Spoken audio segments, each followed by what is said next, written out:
I'm Imani. And I'm Christian. And this is the Exaaactly podcast. Today we're diving into love because Valentine's Day is coming up. Yes. And whether you're spending it alone, with your girlfriends, or with a loved one, we wanted to get into the root of love and all about love. And who better to tell us about love than the queen herself, Bell Hooks? Exactly. Okay. The true queen. Yes. We're going to dive into the book All About Love. We're going to talk about attachment style. We're going to talk about what love is, what it isn't, what it means to be in love, and what you need from a partner if you're going to be in love, and what you need from yourself ultimately in order to maintain healthy relationships and connections that are loving, intentional, and safe. Yes. This book is so good. When did you read this book for the first time? The first time I read All About Love was years ago. And this was like on my beginning of like my therapy journey because I really just wanted a better idea of love. Like I had been in therapy for like the past 7 years. I graduated from therapy like at the very beginning of 2024. So I stopped going to therapy in January 2024, but I had been in therapy since like 2018 with my first boyfriend, who is a story that's we'll get into some Valentine stories today, because I'm definitely going to tell you that story because, again, it's all about love. Yes. So you're going to find out about how we got to where we are today.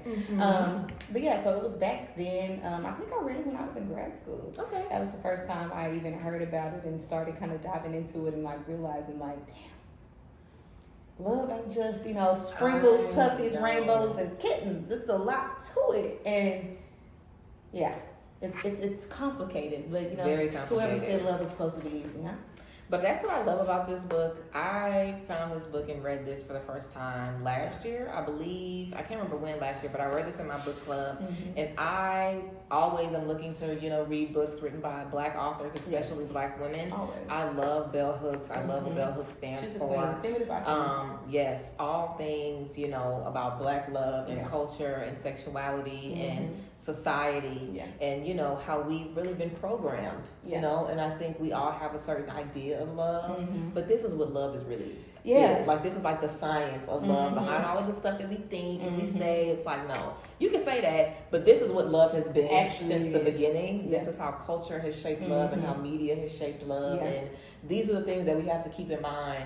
When we're wondering, why do I feel like this? Why is my family like this? Why are the men like this and the women like this? And we always ask ourselves these questions, and this brought so much clarity to a lot of the conversations that we, are always talking about. Definitely. It's the foundation. And I think what All About Love encompasses the best is that, without you having a healthy love connection to yourself, you cannot be a healthy partner to anybody else. Exactly. And the love that you experience growing up, the love that you see mirrored around you, the love that you see in your friendships, even in relationships with people on the street, all of that shapes your identity and how you show up in other people's lives and how you show love and how you receive love. And until you heal those initial wounds that may have developed in your childhood, if you were abandoned by your father or something like that. If you saw stuff. If you saw certain things in the home, if your mother wasn't as loving and attentive to you as she was supposed to be, all of that is going to shape your perception of love, and all of that is going to shape what it is that you may think that you need from a partner.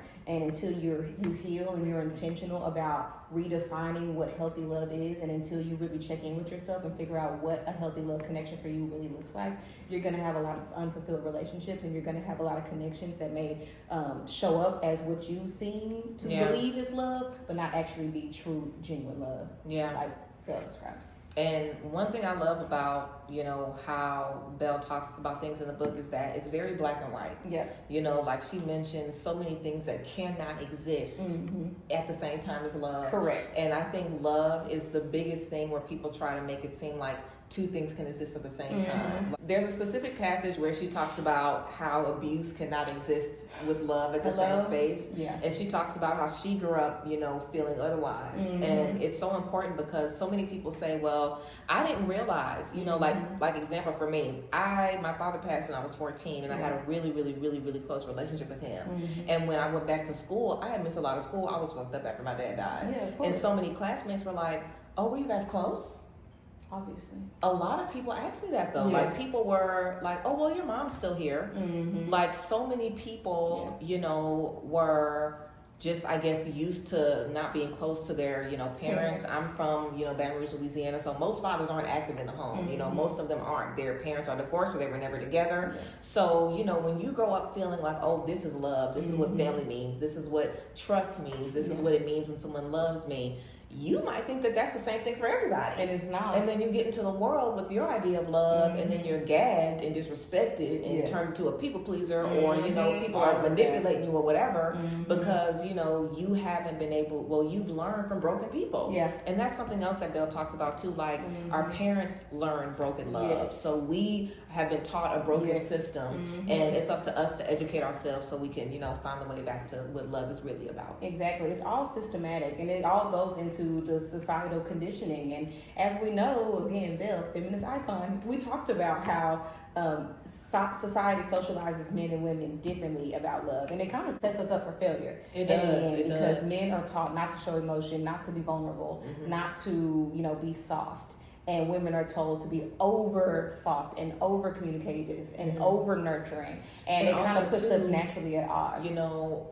In the book, it talks about how men are also taught, like most boys are doted on by their mothers. Doted on by their mothers. Yes. So boys are used to that type of unconditional love and from they women. Expect a mother in so their they partner. Expect a mother's love from their partners, whereas girls are nurturers from jump. You're nurturing your baby dolls. You're nurturing your younger siblings, the babies that you might be babysitting. You see your mom take care of you, and yada yada yada. So you're naturally being led to nurture, and most men are naturally being led to just take and take and take and take. Exactly. So when they become big grown ups, which people need to remember, they're raising not just little boys and little girls, but grown men and women. Yes. When they become grown people, they're spoiled, they're entitled, they want things to be a certain way, and when you don't give it to them a certain way, they're gonna off you, or they're gonna stalk you, or they're gonna put you in an uncomfortable position. And we see today more than ever how entitled men feel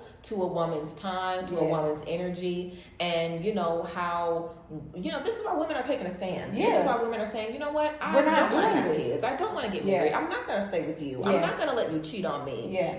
We've had no choice but to, because the scales have tipped so much in the opposite direction that women are trying to course correct, and we have to. And we want to talk about these things on this podcast, and that's why these conversations are so important, because we want to break societal norms, and not everybody is going to buck the system in the same way. How I choose to live my life, how Christian chooses to live her life, and how you choose to live your life are going to be different, or they could align and be the same. But the underlying thing that we want women to know is, no matter what path you decide, if you want to go the more traditional route, if you want to stay home, or if you want to be a mother, if you want to get married, you are welcome to do that.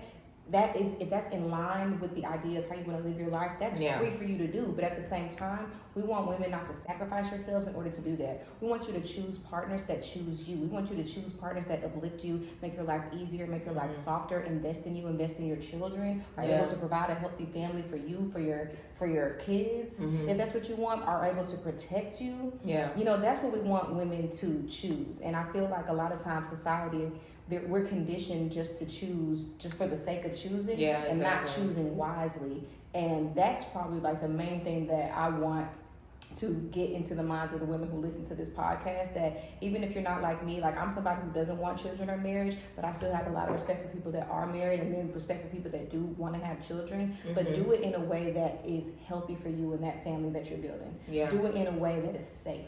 And there's a lot of women who just do it because they're told to do it, and they're not thinking about the safety and the future of their children and the family that they're building. And I think it's really important that even if it means you wait a little bit longer to have that, you take the time and you wait, and you choose a partner that's healthy and that is safe. That is ultimately the most important thing. And, it is. And we don't want women out here rushing just to do stuff because of all of this societal pressure. There's no age limit on this. You can meet the love of your life at 40 and have a baby at 41 and be happy and be put up in a big house. I mean, you don't know what God is going to give for you. And I think that we all have love that we're supposed to have in our life. Beautiful, beautiful, beautiful, deep love. And, I have great, amazing friends. And I also am married. I have a husband.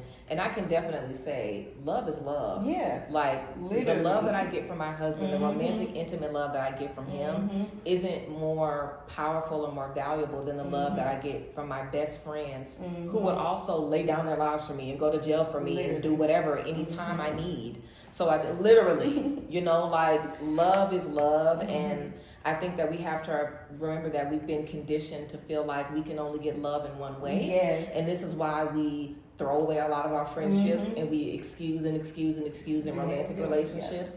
And it's also why, you know, we feel like, well, this is what marriage is supposed to be. So I'm just going to say yes. Or, oh, this is my partner. We've been together for X amount of years. I want a ring. So I'm going to do this. Or, well, you know, we're going to have a baby. So it means that we need to do this. You know, I want people to make marriage and relationships and love their own. Yes. Because what people are talking about that works doesn't work. For you know, everybody. take it from somebody that's married where it works. Yeah. What y'all doing don't work. It doesn't work. Facts. It doesn't work. Like the stuff that people see online, you know, all of that, oh, I'm counting what you giving and I'm counting what you, and you gonna do whatever you want for the first half of our marriage, and then when the kids grown, I'll do whatever I want. No. It's a partnership. It's a partnership, 100% from day one. And none of my friends are even in relationships. I don't have any friends that are married because, you know, I feel like so many wives subscribe to the belief of, you know, my life has changed completely. Yeah. It's easy to, you know, just step into this role because you have the pressures of everybody around you. You have the pressures from your friends, from, you know, your family, maybe from your partner's family. People are telling you, oh, well, you know, when you guys get in the house, when are you guys doing this? When are you guys doing this? When are you guys doing this? When are you doing this? Oh, you're getting married? When are you doing this? Even if you've been in a relationship for so long, when are y'all getting married? Are y'all getting married? So I want women to know that you can have the relationship you want. Yes, because I do, okay? And I live my best life. My husband lives his best life. We both have our own lives, and we both get to be partners in life as we live our own lives. And I had so many friends that I'm not friends with anymore, clock it, that told me, oh, girl, that's not going to happen. How are you going to find somebody that's not going to happen? And clock that too, because that's another thing, y'all. Societal conditioning, these social norms, it's not real. Like it's all not of this real. stuff it's is not just based stuff off a real relationship. If you want a relationship where you and your husband live in two separate houses, guess what?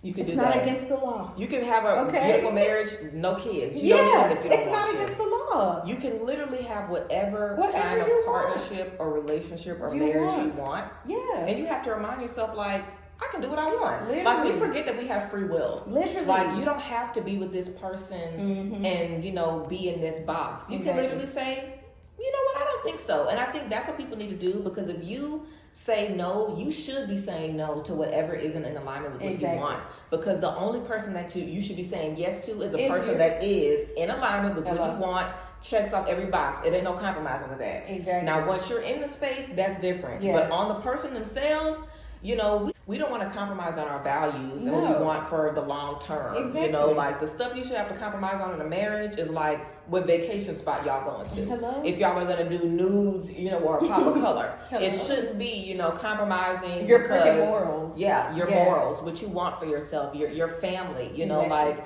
you just have to find a partner that wants what you want and not worry about time or worry about getting older or worried about, you know, well, this person wants me, so let me just say yes to the first person that wants me. No.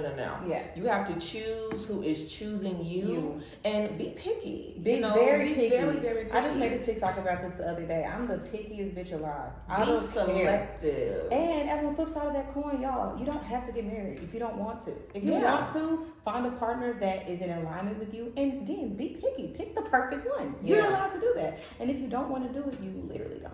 It's not against the law. I really think the best thing is to just do whatever you want, live your life, and if God blesses you to find great people, do life with them. Do life with those people. With them. That's it. Exactly. It might happen, it might not, but if it does happen, do life with them. Exactly. And there's going to be a million people. You can have friends. You can build community. There's other ways. Like, it's not just one. It's not just one way to live life. There's a million ways to find community, love, support, security. It's all around you. And we all need that. You know, like partners that don't want you having any other friends. And this is something else that Bell Hooks talks about in the book, like how in her relationships, her partners would villainize her friends. Yeah. And, you know, like she talked about tactic, manipulation. Hello. Like she would talk about how, you know, how isolating it can be in love sometimes, you know, and how isolating it can be when people try to separate you from this to control you or, you know, different things like that. And we have to recognize that that's not normal. No, and it's not healthy. And it's not healthy. And also, you're not enough for anybody either. No, so you can't be somebody's everything. We need to deal with our ego because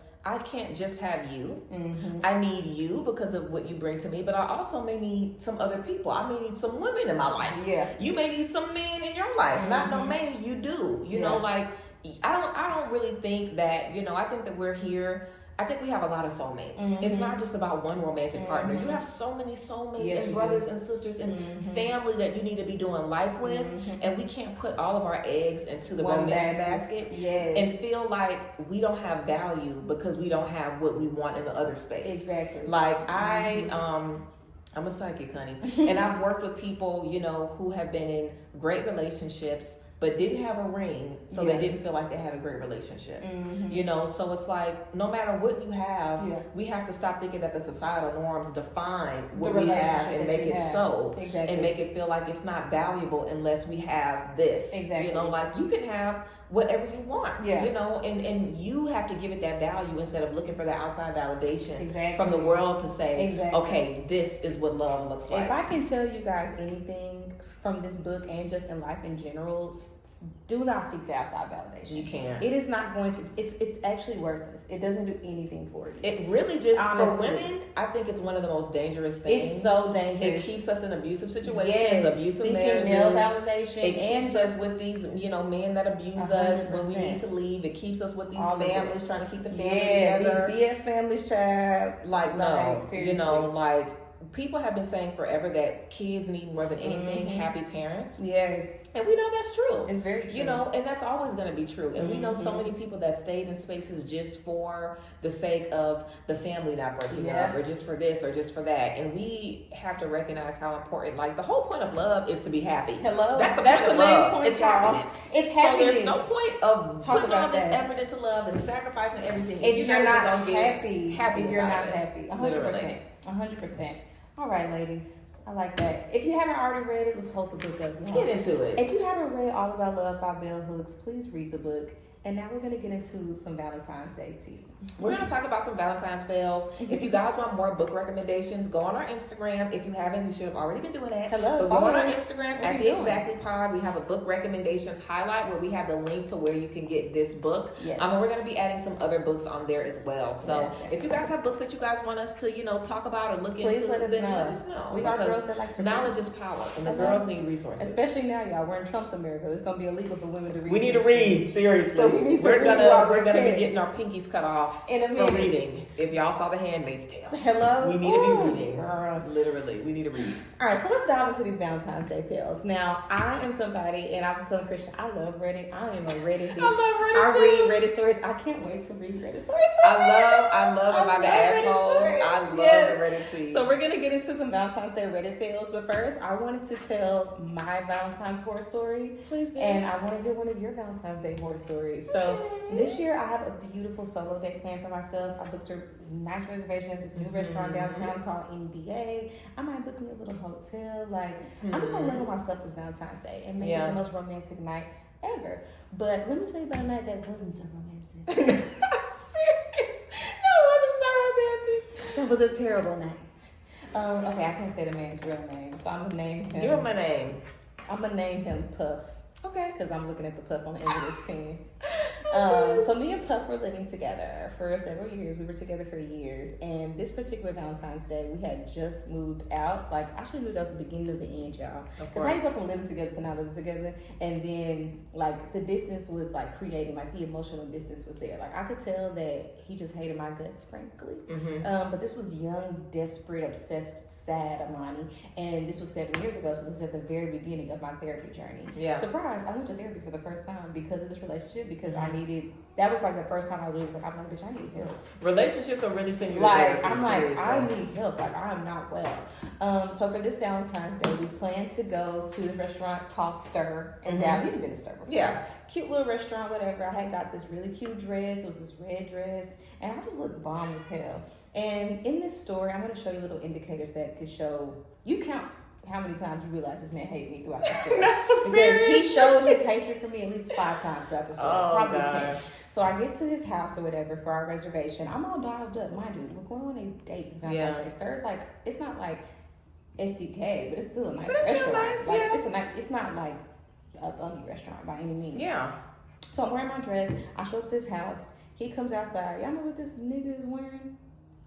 Some dingy, dirty ass sweats and a fucking hoodie. He wore sweats and a hoodie to the date. Did he keep that on? Bitch, yes. Oh my God. So he wore these dingy, dirty That would have started the anxiety for me. So that was step one, because it's like, you didn't even compliment me. Look at the effort. Beautiful or nothing, and you come out Look here at the in effort. freaking sweats and a hoodie, bitch. But this is me. Like, this is when I was in my people pleaser era. Now Yeah. I fear I've gone too far to the other side of the pendulum. Hello. I don't please a motherfucker. No, you in the right place. Hello. You in the right place. Thank you. But I was very much so a people pleaser at this time, so I just Yeah. kind of let it rock. So we get to the restaurant, and we're sitting across from each other. The fact that they're chuckling to So we're sitting here. I'm trying to have a conversation with him, and he used to just give me like the just, like he wanted me to know that he could not be there. Gosh. And Why do he you was- have somebody just to bully them all day and be Hello. mean? And on the way to the restaurant, he was complaining about, Valentine's Day. I hate Valentine's Day. I don't even know what we're doing this. Oh, I hate girl, Valentine's okay. Day. I hate Valentine's Day. Why make me do this? I hate that.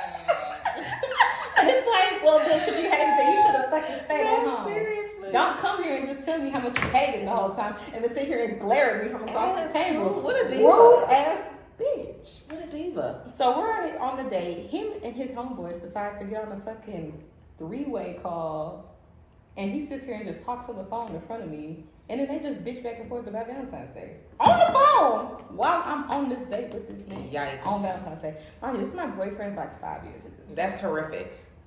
So he's That's just a sitting here Stephen King in my novel. face. That's a Stephen King On novel. 3-way with his homeboys talking about, they're just yapping away about how much they hate Valentine's Day. In Having to do stuff sweatpants. for their women on Valentine's Day in sweatpants. When you're across from a bad bitch. And he's complained all night. Yeah. You should have went and been with them. Hello? Go be with the boys. I'm like, since y'all wanted to have Valentine's Day, y'all should have bought each other some fucking Go be with the flowers. boys. And sat here and I didn't say that. Finger popping each other's I ass. was going to say, fucking pop your booties together and have a fucking twerk contest. So that's what y'all wanted to do. So, anywho, that happens. The date is ending, and instead of calling an Uber back to his home, he decides he wants to walk down to the corner store. Y'all, mind y'all, it is raining. It's raining hard. Do you think he gave a fuck? No. So I'm up here walking down the streets of Deep Ellum. He has his hoodie on. This He's is walking terrible. 10 feet ahead of me. This is so Power sad. walking. I'm walking down the street getting wet as a dog in my little heels and my little This red dress. is terrible. This is a fever dream. This happened. terrible. This happened. In my little red dress, end up getting soaked, looking like a wet ass rat. Oh my gosh. So he can go to the little corner store, and then we get in the Uber. We go home. I try to end the night and have a happy, fun, sexy time night, and he tells me that he's abstinent, which is some shit that he made up. Make it up randomly. He made that. Girl, let me go to bed. Let me go to bed so you can go and meet your boys. He made that up. So after all of that, mind you, I had bought some special lingerie. So now I'm embarrassed because I go into the bathroom. I put on this special lingerie that I bought. I come out thinking I'm all sexy. And he's like, I'm abstinent. Mind you, we're in a 5-year relationship, babe. When did you become abstinent? But okay. Girl. Okay.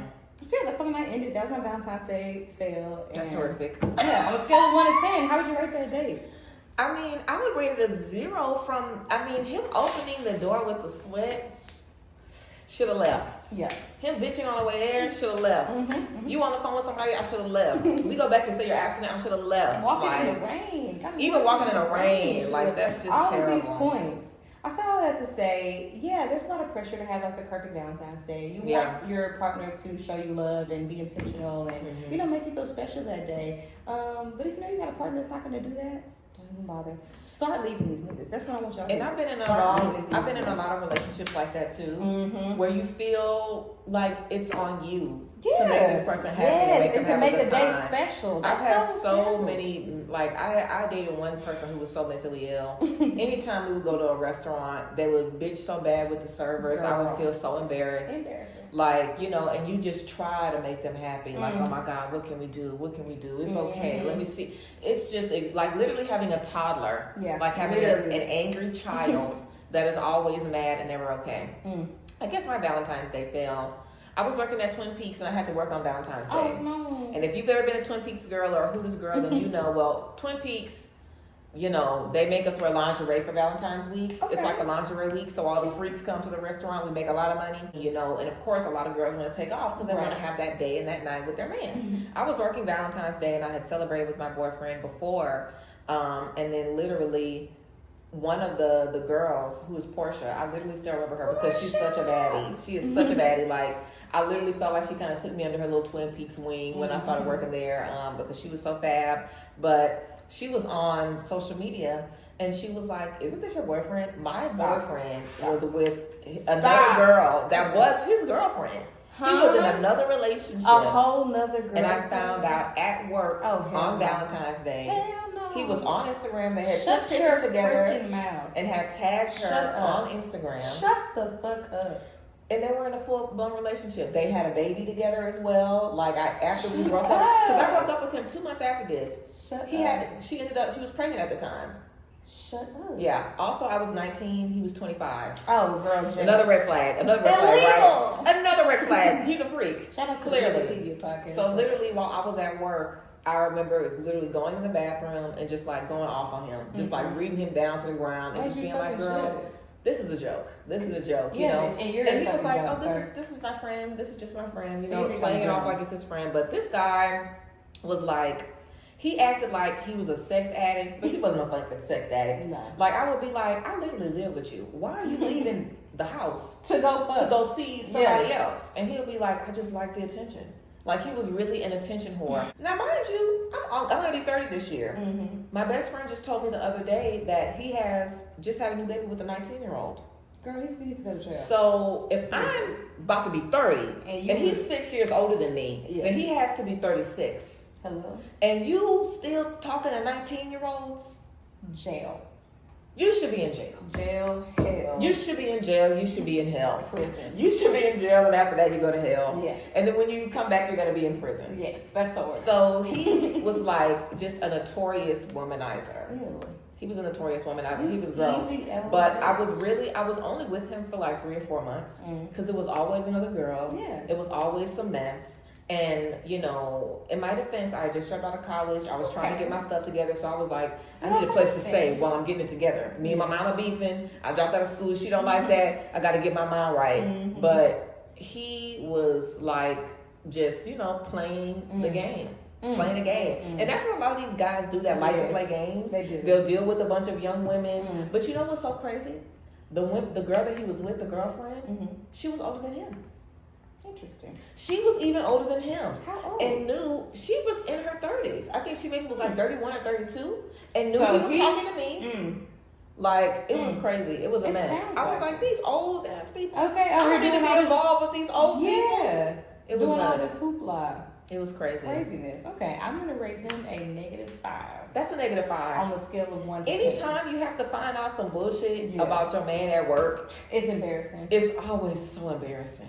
And they don't, and you know, one thing about a lot of these men, they do not care about embarrassing you. They don't realize how embarrassing it is for somebody that don't even know you to be like, this your man? Not only do they not realize it, like what? Care. Oh, I don't care. How embarrassing. They don't care. Because you put it on Instagram. Exactly. You put it on the World Wide Web. Yeah. They want to shame you. Ugh. They want to shame you. Boo. So those are Valentine's fails. Big boo. Please leave in the comments what happened to you on Valentine's Day. Hopefully y'all have some better stories than us. But No, seriously. Read your horror stories just because they're fun. Let's get into some of these Reddit stories, shall we? Yes, let's do some Reddit. All right, we're doing some blind reactions. So I have not read these. I've literally just found them because they're Valentine's Day themed. So I'm going to get your feedback right in the moment, and then we're going to discuss. There's 2 stories we're going to leave you guys with before we peace out for the day. But yeah, leave in the comments how y'all feel about it. Okay. All right, so this is the title. It's Am I the Asshole for Not Getting My Wife Anything for Valentine's Day? Okay. Just based on the title alone, what do you think? Yes. I think yes. Am I the asshole for not getting your my wife? anything? Your wife? I literally don't care if your anniversary is February 13th. Her birthday is February 12th. I don't care if you propose to her February 11th. Mm-hmm. I don't care what's going on. Why? It's your whole wife. That's just your job. It just is what it is. You just have to make a big deal out of it. Too bad, so sad. Too bad, so sad. Let's dive into it. Okay. This is what the guy says, and it's Reddit deemed them assholes. So it tells you the vote if you're not a Redditor. That Reddit did deem them asshole. Period. Okay. He says, I am in trouble this week, and I'm not sure that I deserve to be. I, 35 female, did not get anything from my wife, 36 female. Okay, so these are ladies. These are ladies for Valentine's Day this year. Hear me out. I told her in August that since I was going to be unemployed and going to law school full time for the next 3 years, I wouldn't be getting her or anyone else presents for the next 3 years. Okay. So no Christmas, no birthday, no nothing. That sounds crazy. Okay. I mentioned it to her multiple times. She was then kind of mad at me for not getting her anything for Christmas despite this, because you could have got her a card, but I digress. But she got over it rather quickly. Monday morning, I texted her Happy Valentine's Day. She leaves to work before I get up. Mm-hmm. I did not get her any presents because I don't have any money. She got me a bag of jelly beans for Valentine's Day. I didn't get her anything, but I thanked her anyway. She was very, very mad I didn't get her a gift for Valentine's Day. She said I could have gotten her a small gift or even a homemade one. Yeah. I told her it didn't even cross my mind as I didn't have the money for gifts, but I will do that in the future. I then made her a homemade card, but she said that that didn't count because she had to ask. She also knows that I do not like Valentine's Day. Anybody that goes out of their way to tell you that they don't like Valentine's Day is literally cruel because there's no reason for you to tell me that. But wait, look at the rest of the sentence though. Okay, where she said she knows I did not like Valentine's Day as it reminds me of my school that was shut up in 2008. Okay. Exactly, bitch. You see that? But still. My bad. And you know what? Arguably, if your school got shot up for Valentine's Day, that's cool. We don't have to celebrate on Valentine's Day, but we're going to celebrate this love. Somehow. We're going to celebrate this love. It doesn't have to be Valentine's Day. I get that. It's traumatic. But we're going to celebrate, and I'm not going to remind you to celebrate. Exactly. I have always had a cold. I have also had a cold all week, and I haven't been feeling well. She's still mad at me on Tuesday and reiterated the same points. Our co-host. This is Salem. Our co-host. It's now Tuesday, and she says she wants to forgive me, but she's still upset that I didn't get her something. And then she thinks that it means that I don't care. I don't feel like I should have to apologize, as I told her I wouldn't have the money to get anyone gifts months ago. So am I the asshole? So she asked, I thought this was a guy. I was ready to drag a man. Unfortunately, I'll have to drag a lesbian today. I don't mind dragging the lesbians, though. The lesbians need to be dragged. I love my girls. I mean, yes, but girl, I mean, the lesbians is the same thing. Touché. It's really not nothing different. Coming from a former lesbian. Yes, from a former lesbian in my past life, you know what I'm saying? I'm the bi woman with the heteronormative relationship, that nobody, you know what I'm saying? It's one of those situations. Yeah. But, I mean, I feel like, the same nuances happen, in all relationships. And I think that, like you said, there's a lot of people that don't like Valentine's Day. I think it's a cop out. You need to find somebody that don't like Valentine's Day too. Hello? That's what I think. Like, don't try to make somebody, don't try to yuck somebody's yum because you don't like Valentine's Day, got bad memories for you. It's fucking Valentine's Day. That's like having okay, Christmas. We've all lost people. Yes. Everybody is sad on Christmas. Right. But nobody is like, I love Christmas. Because I don't know. Like, people, you have to try to do something. Exactly. Like, you can't just sit and be miserable and think about the terrible things that happen and just traumatize yourself over and over again. 100%. But that's what a lot of people like to do. Yeah. If they're feeling fucked up, they're like, okay, you need to feel fucked up with me. I think that was really her problem. I think she just didn't want the wife to bring it up. She didn't want her to, she just wanted her to breeze past it, especially. And also, too, I really don't care what you told me. Just because you told me something don't mean that's what it is. That doesn't mean it's law. And that's unreasonable. This is something else. People think that just because you communicate, that means everything is okay. Yeah. Sometimes you can be unreasonable. You can just communicate something that makes no sense. And I'm still going to feel some type of way. I'm going to veto that communication. Exactly. Just because you say it don't mean that that's what we're going to do. Exactly. You can't say, oh, well, I told you I was... She said the name of the movie. That's a bit you on Family Guy. Literally. They said the name of the show. But no, literally, because you said that, first of all, 3 years is unreasonable. You're telling me you're not going to give me anything because you're in school? Bitch, I went to school.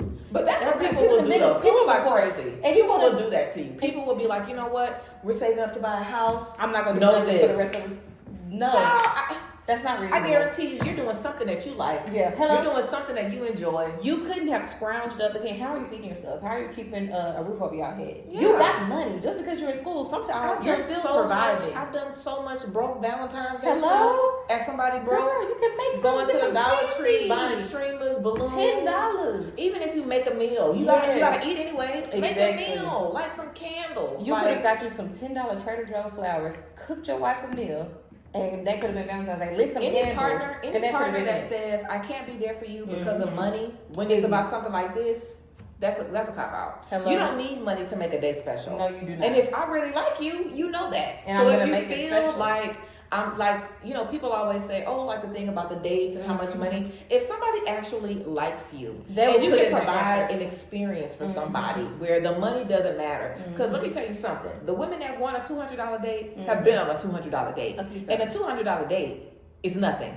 So, if you want a certain type of experience, if you're able to feel like you're on a $1,000 date for free with somebody because of the energy that they give you, that matters. Yes. If somebody's like, oh, I don't have the money, so I can't take you out. I don't have the money, so I can't buy you nothing. You shouldn't be dating, bitch. If you don't have the money and you can't put nothing together, then you shouldn't be dating. With that broke mindset. Get away. Not only are you broke, you're broke in spirits. Yeah. Because even if you're broke financially, you can still make it shake. And people that are broke financially will still make it shake for you if they want to. Especially your spouse. This isn't some stranger. This isn't some stranger that you didn't know. This is your wife. You're gonna ice out your wife for 3 years with no gifts. That's stupid. Girl, please. Let's read some of these comments. Okay, that's crazy.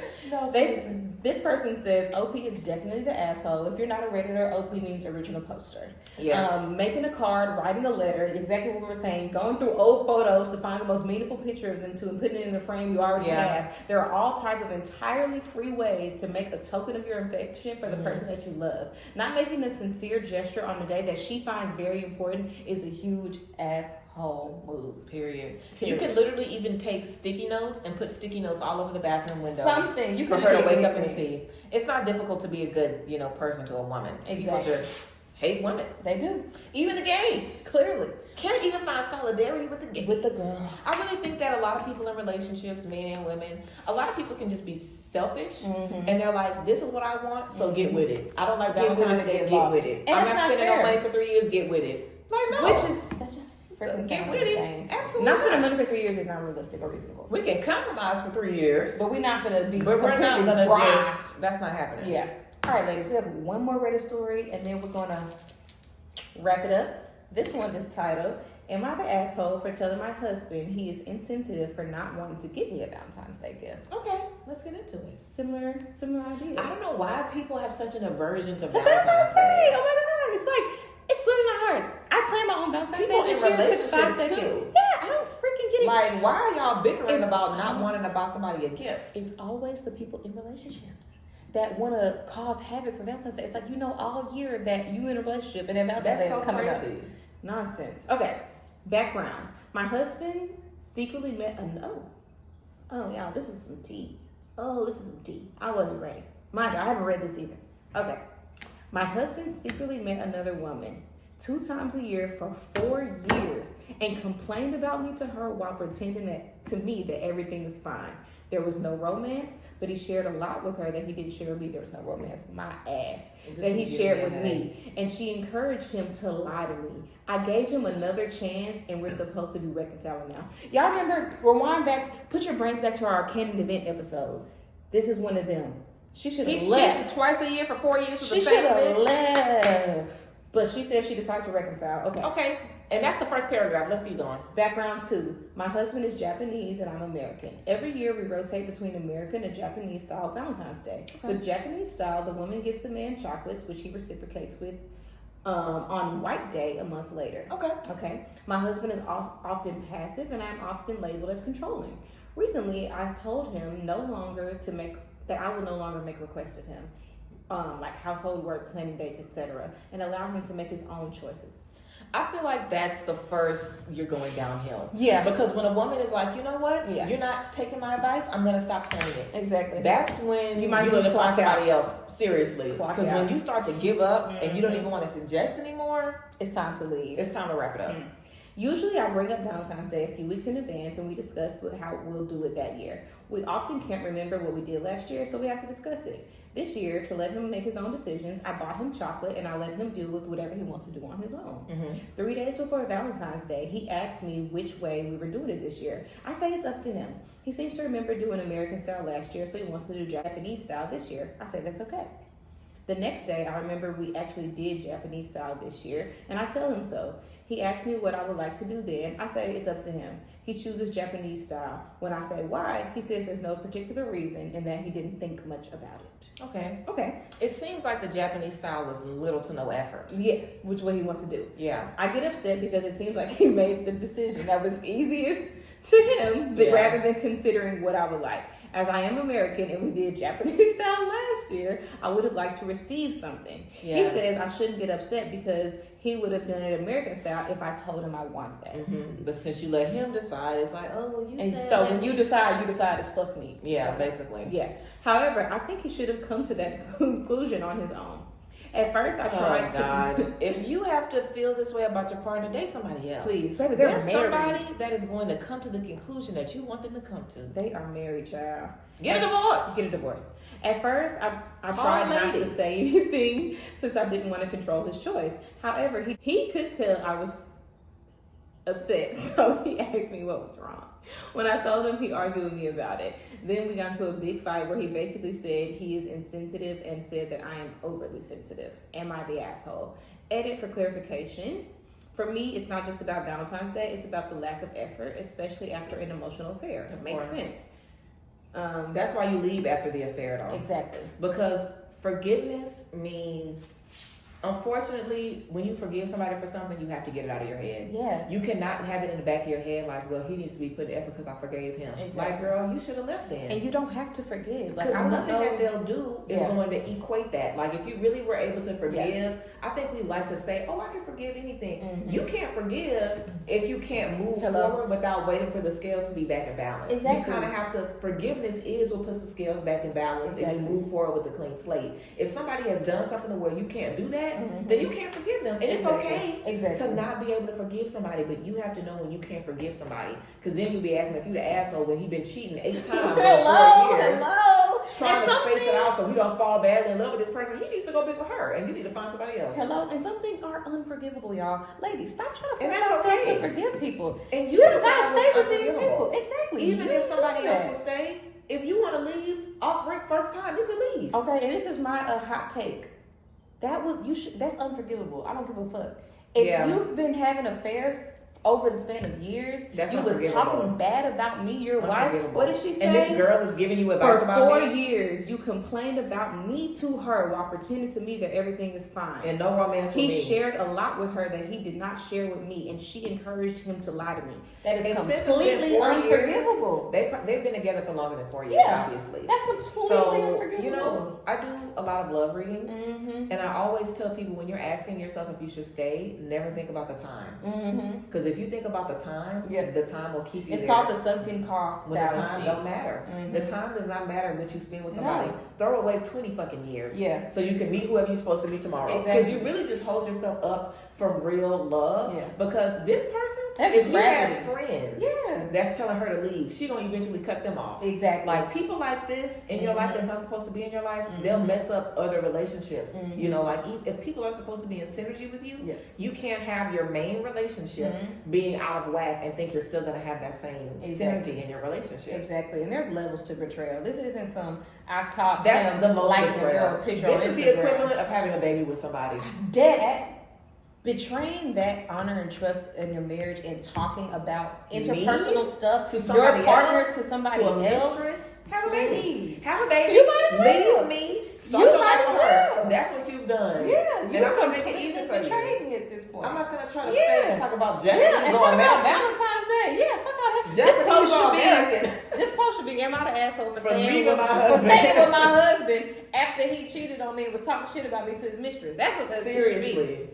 No shade to this girl. She, in the final update, sorry to this man. She did give an update. She says, thanks everybody. The consensus was I am the asshole for giving him a choice that wasn't actually a choice, but the deeper issue is the emotional affair and the fact that I hadn't forgiven him for it. He checked out of a relationship when he did what he did. And now I am checked out of it too. We are both forcing ourselves to stay in an intolerable situation. I've written him a long text basically saying we can try counseling if he wants. But I think it's probably best to just end it. Let's see what he says. I think it's best to end it too, because this is the thing. When you're going to be with somebody forever, a lot of people can't manage forgiveness. Yeah, especially for stuff like that. And that's for things not like something this, normal. But, you know, it's different. Different strokes for different folks. Some people have open relationships or, you know, some people... Now, this is really fucked up because she thought everything was okay. Hello? A lot of times in affairs, there's some people where they might have an affair going on, you do too. But situations like this, where somebody is literally leaving you out in the cold, starting another life damn near with somebody else, but spreading it out so they, like, this is a calculated individual. Very calculated. I wouldn't want nothing to even do with this person. Yeah, that's like, nasty. especially when now you gonna nickel and dime me every Valentine's Day, girl, bye. I'm not about to go back and forth, but we could just leave. Like, leaving should not be taboo. Leaving is like the best thing that you can do sometimes. Be happy to leave. You know, don't feel like leaving is giving up. You need to set them free so they can be whatever they need to be. Clearly, he want to be with somebody else. In a mental institution with somebody else, whatever it may be. And you need to be able to do the same thing for you as well. Like, you need to be with somebody where you don't have to make yourself forgive something that you can't. Some women don't care about cheating. If you don't care about that, then that's who you need to be with. But if cheating is a deal breaker for you, you shouldn't be with somebody that makes you feel like you have to accept that. And even the women who don't care about cheating, it's usually they had a one night stand, a drunken thing at the club. They think something like this. They think every man cheats. Some women that don't care about cheating is because they think that all men cheat. This is beyond cheating to me, though. This is like full blown betrayal. He could have had a baby. Like, that's so crazy. He could have had a baby. He might as well have. He really might as well have. Whew. Oh, God. All right. That stressed me out. We done got into some things this episode, y'all. This was a really good episode. Truly all about love. We talked about bell hooks. We talked about our Valentine's fails. And we digged into some of these Reddit stories and had some really good conversations, especially on the last one. So thank you guys for sticking with us through this episode. We love you so much. We'll be back soon. And as always, trust yourself because you know exactly what you need. Period. Toodles.